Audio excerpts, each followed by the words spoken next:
A week after the demolition of St. Peter's Anglican Church building in Endeavour, another church structure is being razed to the ground.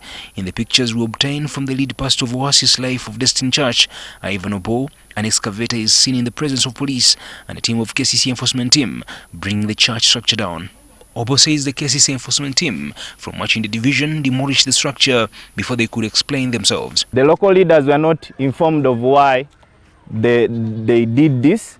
The police, the OC, was not informed, and I wasn't also informed because we had our valuables within the church. When I said, please, did you inform the area police about what is happening in this area as an area police? The lady answered me rudely, have you come to sabotage or obstruct our work? When we visited the scene, it was clear several permanent structures and half of the church had been demolished. Please, we should respect the houses of worship, because the house of worship is not just a house, but it's a place where people gather and worship God. The act left the Pentecostal Church leaders upset, describing the perpetrators as ungodly and evil. Please, please, please remember, we are believers. So these are the worship places where we gather and worship our God. Here comes, you come and break and scatter everything. That's not the government I expected. Like it happened in Endeavour, the Namuwongo leaders want government to support the reconstruction of their church.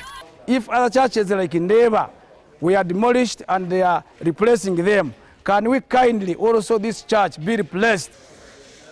This side of Namuwongo has some parts which are swampy and others which are on dry land, and the church leaders insist that they have permission to construct a temporary structure from KCCA.